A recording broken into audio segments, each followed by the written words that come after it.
Hi, everyone. Welcome to today's Career Chat. I'm Krista Harmon, a workforce development consultant with the Kent ISD, and I'm so delighted to have Lizzy Sailor with us today. She is a criminal defense trial paralegal and a licensed professional investigator. Welcome, Lizzy. Thank you so much. Well, we love meeting new people on Career Chats, and one of the favorite questions that I get from young people is they want to know what you were doing when you were a high school student. Did you think you'd grow up to be a criminal defense trial paralegal? That's a mouthful, isn't it? It is. And honestly, no, because I didn't even know what that was at that time. I didn't even know what just a paralegal was when I was 16. When I was 16, I was convinced that I was going to work in the healthcare field in some way, whether it was as a rad tech or a nurse. I'd actually done some job shadowing and taken a couple courses of dual enrollment with Lansing Community College while I was in high school that were healthcare related, including medical terminology. And I just loved it. I was dead set on that. After high school, I started taking some classes at Lansing Community College, and I realized that while there were quite a few things about the healthcare field that I loved and really wanted to be involved in, there were more that I did not want to, like sticking people with needles. That was not something that I was okay with. So I really did kind of go back and forth for a while trying to figure out. It was a couple of years after high school of me just trying to figure out what I wanted to do because I kind of had no idea since I had been so dead set on the healthcare field for so long. Yes, that's great to hear that there was some back and forth because not everyone figures it out right in high school. And so you were at LCC, you realize you don't want to deal with needles. Can you just share some of those feelings? Was that pretty upsetting because you kind of had a plan and then here it kind of like was blowing up? I'd like young people to hear some of the reality of that. Really kind of a normal experience sometimes. I was terrified. I was terrified. I stopped going to school for a little bit because I felt like I was taking all these classes that I didn't even know if that's the degree I really wanted, if that's the career I really wanted. So I stopped going to school for a bit and I decided to go to start working full time while I tried to figure it out because I just kind of felt lost. And I realize now that that's completely normal. That almost everyone goes through that. It's incredibly rare for someone in high school to immediately know what they want to do and then that's what they end up doing the rest of their life. That's very rare. So it was scary for a while though because you feel lost and like I don't really know what I'm doing. Um and it wasn't until I was looking for I'd been working as actually an alarm monitoring dispatcher for a little while and I'd kind of gotten as high as I could in that field and wanted something new. And so I was 23 when I started working in a law firm. I got a job as a legal assistant. And I remember in my interview, they asked me, because I had started going back to school again. And they had asked me, how long, if you work with us, how long are you going to be here for before you get your degree and then leave? And I was like, well, probably like a year, 2 years, honestly. And now it's been 11 years that I've been working with them. So, yeah. You started when you went back to school, Lizzie, what was happening? Like, what were you thinking about doing then that you actually started back in school? Were you thinking law at that time? No, I No. wasn't. I had no thoughts of working in the legal field. When I started my job as a legal assistant, it was really just was kind of done. I'd gotten as high as I could at the alarm monitoring company. And so I just needed something that paid a little better, had better benefits. And so I was just, that was my like, I'm going to land here for a little bit kind of job. And I went back to school. I was just taking general courses at that point because I was in my head still trying to figure it out. I honestly didn't at that point know, but I was like, I got to go back to school. I just got to do something to try and figure it out. And again, I was 23. This years after I've graduated high school. Um, And I think that kind of points out to there was something internal in you that wanted to go to school. You wanted to learn to get that degree. You just weren't sure. But again, that was a conscious choice for you. yeah, And so you start this job as a legal assistant. And again, I find that curious because you could have started anywhere. You could have started as, a phlebotomist or something entry level at the hospital. You could have worked in construction. Like, why did you even apply to the legal assistant position, do you think? So it's funny, I know the exact reason why I applied. So I was looking through listings for positions. I was just trying to find a full-time position that paid a little better than what I was getting. And the ad said they were looking for someone for a legal assistant who would be in the front of the firm greeting clients and doing some general kind of work. It didn't really specify what. It was a family law and criminal defense law firm though. And at the end of the ad, it said, looking for someone who loves to smile, which is so my boss. Okay. My boss, Mary, wrote that. And that's very much her personality. I'm a laugher. I love joking and laughing around. And so that just struck me. I was like, that's for me. I think that's for me. And so I applied. I had multiple interviews. I'd never gone through so many interviews before and met everyone at the firm and it just clicked. And I knew I wanted to work there. I love that. I love that so much. There was something just internally, like intuitively, you're like, that's for me. Yep. Love it. So here you start as a legal assistant. This is a new world of the law, field, and help young people understand maybe the difference of what that first legal assistant job was like, and then what a paralegal is, and then how you started to kind of move up and what kind of training you might have needed or some of that early part. Yeah. So legal assistant is that it depends on the firm. So legal assistant and paralegal sometimes is interchangeable. But there really has been a big push, especially in the past few years, that where a paralegal is someone who does a, a lot of things that attorneys do. The way we kind of describe a paralegal is to an attorney as a nurse is to a doctor.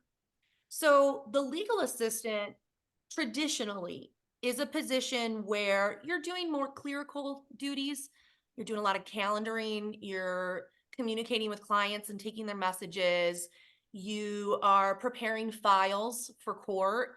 I mean, it's a lot of filing. You're doing a lot of filing. Um, you're doing, you're maybe reviewing some discovery and helping out, transcribing interviews. It really depends on what area of law you're working in as well.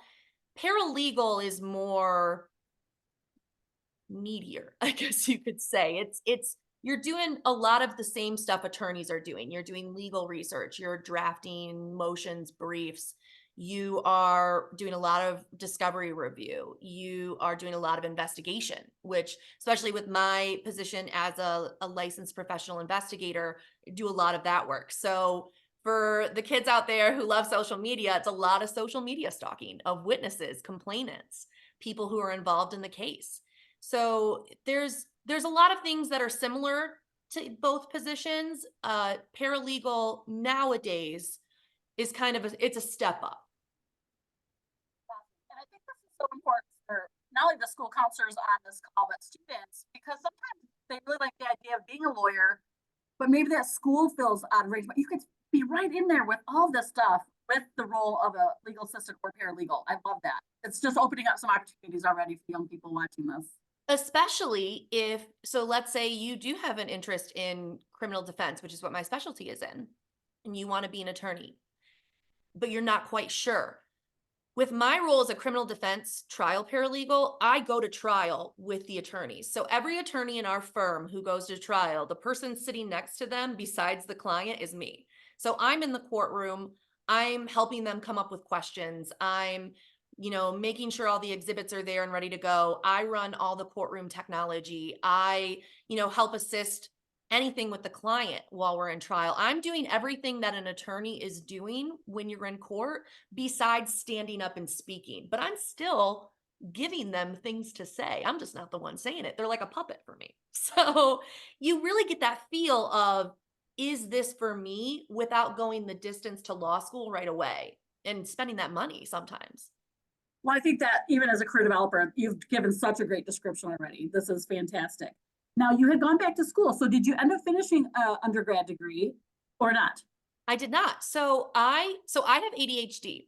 ADHD, for me, it makes it really hard to get through school. And especially when I'm taking those, general courses that I'm really not interested in, that is hard. So with even through high school, I did struggle in school. And sometimes that makes you feel real down because you're like, wow, I can't get the hang of this. That might just be because you're not really interested in whatever you're working on at that moment. When I became a criminal defense paralegal, it clicked for me.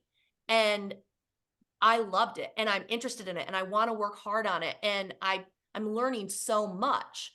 But I decided to not go back to school once I became a paralegal because I really was like, I think this might be for me, but I want to figure it out before I continue going to school and taking courses.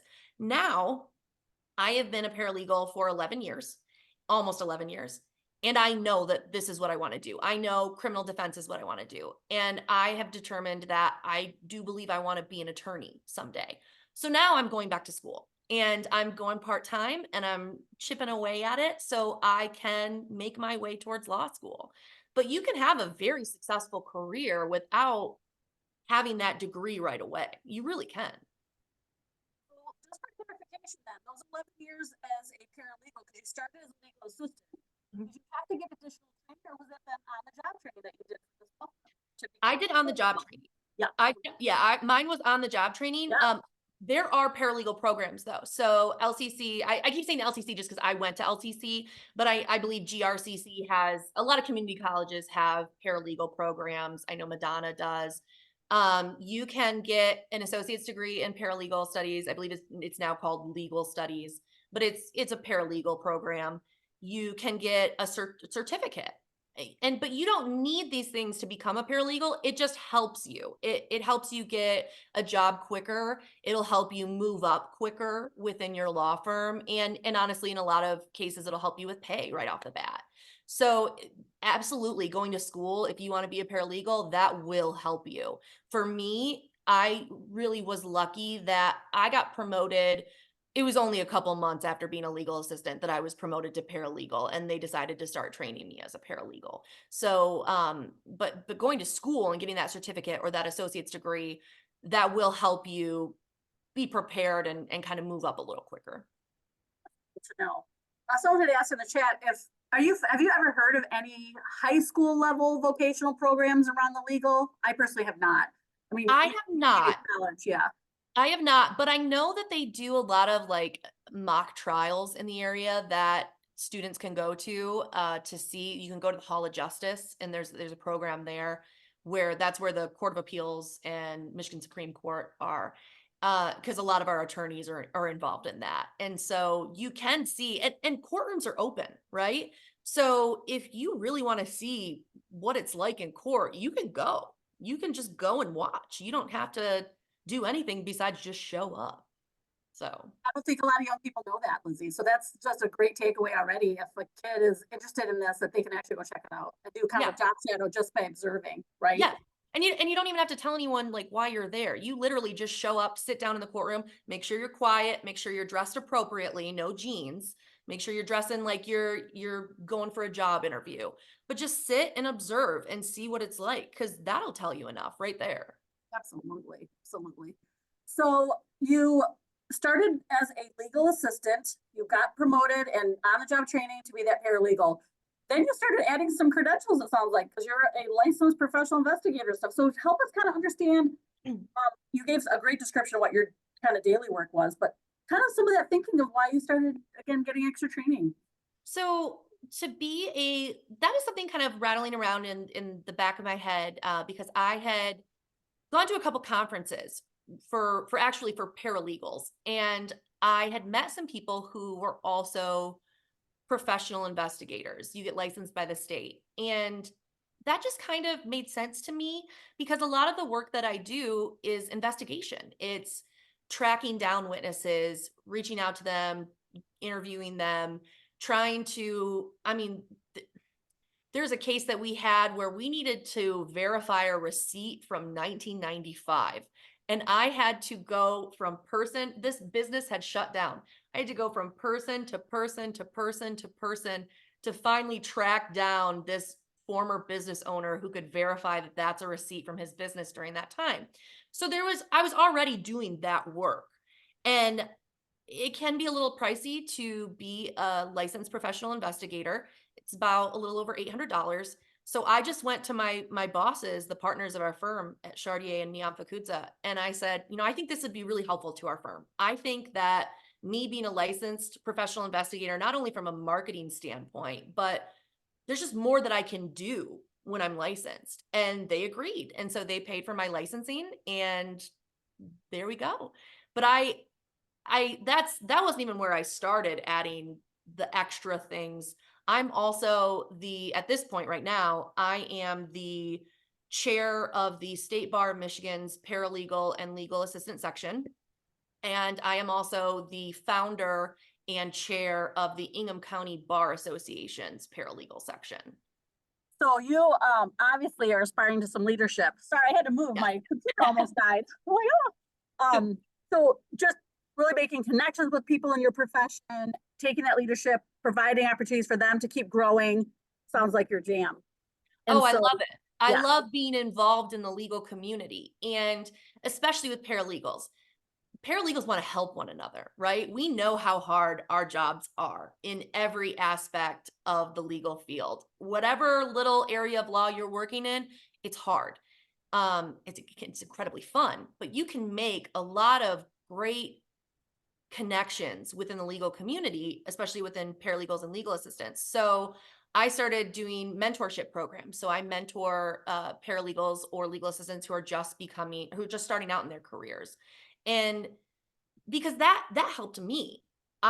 One of the first things I did when I finally officially became a paralegal was I started joining local associations and sections where I could meet other paralegals and ask them questions. If I didn't know an area of my job very well, I could ask other paralegals, and they're so open to helping and so kind. That really helped me. So it's always been my goal to kind of do the same for new paralegals and legal assistants. yeah, I think hopefully young people who are watching this are really excited about that opportunity to even maybe look up a paralegal conference and see if they have a student rate. Like get They yourself do most there of the to time. learn and yeah, find out what associations in your area and ask if you could come and just be a student observer and meet people as you're going through. Yeah. I can tell you, so as the chair of the state bar's paralegal section, so we put on educational events. A lot of county associations, like every county bar association normally has some sort of like paralegal section or like educational event that they'll put on. Most of them have student rates. And sometimes you'll even find them for free, that students can go for free. It's just about reaching out and asking. And you can learn so much by going to these events. The Ingham County Bar Association events that we put on, those are always free. You don't have to pay to come to a session. So that was when I started the Ingham County Bar Association's paralegal section, that was my goal, to create educational events people didn't have to pay for, and that they could just come. And it doesn't matter you don't even have to be a paralegal or a legal assistant. You can be a student, you could be a construction worker, and you could come just learn more. And I think those are so helpful. And if you are interested in being a paralegal or a legal assistant, go to those. Figure out if this really is your thing. I think that's such a great suggestion for young people that are investigating.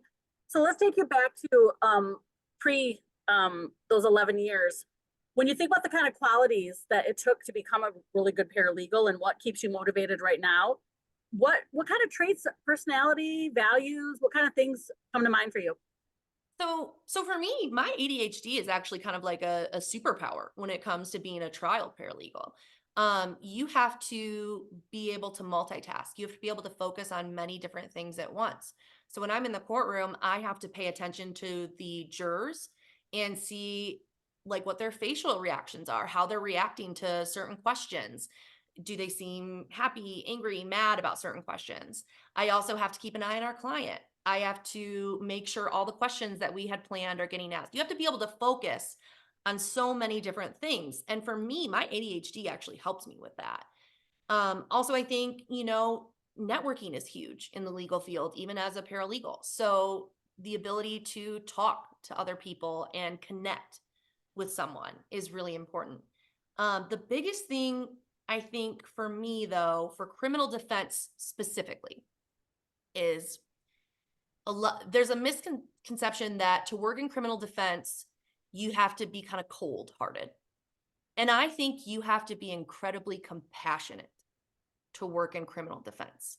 Because at the end of the day, you are working with human beings, some of whom may have made terrible mistakes, and we all make mistakes. So you have to be compassionate. You have to want to be able to still connect with people no matter what they're accused of doing. And that I think was the biggest thing for me, to be able to connect with people and be kind to people. And that really helped me in my career as a paralegal, specifically in criminal defense. Yeah, I love that you could differentiate that for us because some young people they'll say I want to be, an attorney. I'm like, do you think you like to be in the defense side or the prosecutor side? And some haven't been thinking about that yet. And so when you think about the field that you focused in on, was that part of it that you wanted to be part of the defender of a person who's maybe had a hard time or made a bad mistake versus the flip side? Tell me just some thoughts on that. So when I first started out, I was in family law, and that was really rough for me. That can be extremely emotional. So can criminal defense, but family law is a different side. I started working in criminal defense after a little bit, and I liked it. I liked the work that I was doing. It When I finally was kind of bit by the criminal defense bug, there's always, we all talk about it in criminal defense. There's that moment where you know that this is the field that you're supposed to be in.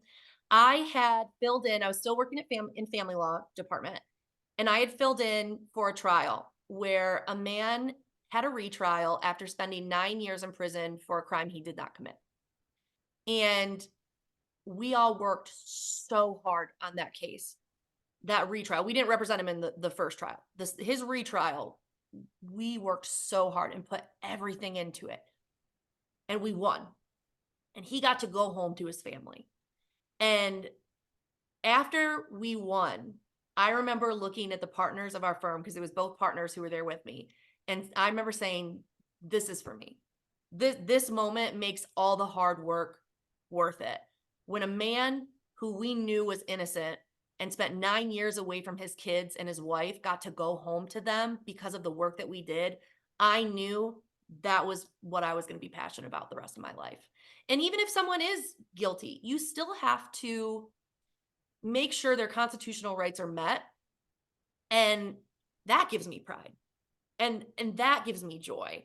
So even though my job is hard, it's wonderful too, because you get to do these amazing things for people that you may now not even realize could have existed, these opportunities to work with people like this.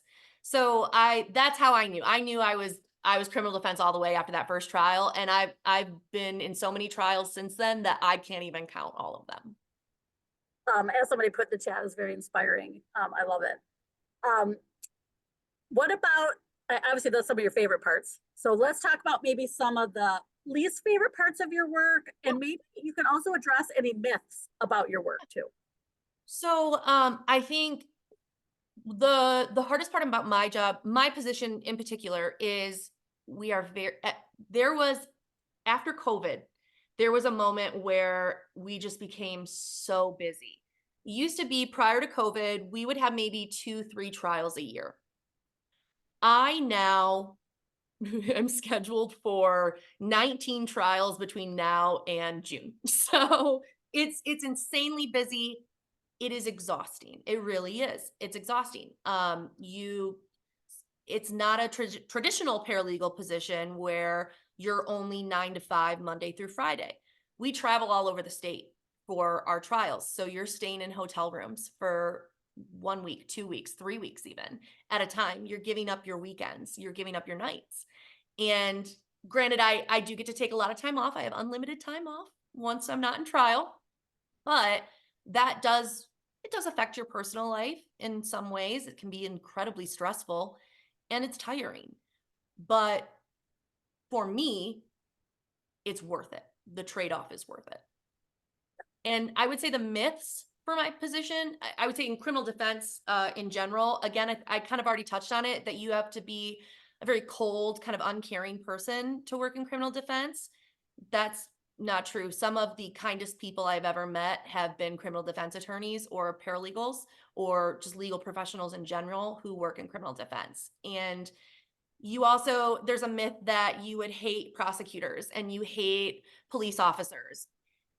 We have great relationships with all of those people, with the detectives on our cases, with the prosecutors, with the judges, courtroom staff. You really kind of do have to be a people person to work in our area. It's not you're just this cold, shut off person. You have to care about people to work in criminal defense. Yeah, I think that's a great takeaway for young people too. If you're a people person, this could be a job for you. It's not always like a customer service or sales position. It's serving people in this way. I absolutely love that. We have just about 4 minutes left, Lizzy. I guess I'm wondering, when you look at this new adventure of becoming an attorney yourself and the ADD, have you had to find some new study habits? Are you more mature, so it's a little easier? Like, how do you focus on some of that education? Because I think that keeps some young people from pursuing it because they wonder if they could handle the schooling. So, with the ADHD, a lot of that comes, a lot of the coping mechanisms that I have picked up have been from aging, just from being in the trenches and figuring it out. And sometimes that does suck, right? But you got to figure it out and work it out and figure out what works for you. For me, I have to take breaks. So I will set a schedule. I'll be like, well, these are all the things. Here's my task list of the things I have to get done today. Here's my priorities. And I'm going to work for an hour and then I'm going to reward myself with a little break. And then I'm going to work for another hour and reward myself with a little break. Otherwise, you get burnout really easy with ADHD, or your brain just starts wandering because you need that break. Therapy has helped me immensely in learning coping mechanisms for how to kind of be able to study and not feel overwhelmed, because that's a huge feeling you feel when you have ADHD as well with schooling. You just feel overwhelmed. And that is hard when you're working at the same time. But there's so many different ways you can organize yourself and motivate yourself. It's not necessarily the traditional ways that work for everyone else. You have to find what works for you. And a lot of that is trial and error. It's just trying. Yeah, well, it's very inspiring, like someone said, just to hear you taking on that next level of challenge. Um, we have 2 minutes left, and I would love to hear just kind of that final word of wisdom, knowing you have young people watching this who are wondering if this is the right fit for them. What would you like them to know? You do not have to have it figured out by the time you leave high school. If you are leaving high school wondering what you are going to do with the rest of your life and you're panicked about it, don't be. It is, like I said, it is rare that even people who in high school are like, I know I'm going to be a doctor. I know I'm going to do this. A lot of times they change their mind when they get to college, or they're just working and trying to figure out it's okay. It's okay to not necessarily have this particular timeline that you have to hit. It's okay to live a little and figure it out, because you will figure it out. It just takes different amounts of time for everyone. You've been an amazing career role model today, Lizzy. Thank you so Thank much you. for everything you shared. I've learned things. I know we're already getting some love through the chat, so take the time to read that. I'm going to stop recording, but I wanted to thank you so much for being here. Oh, yes. Thank you so much.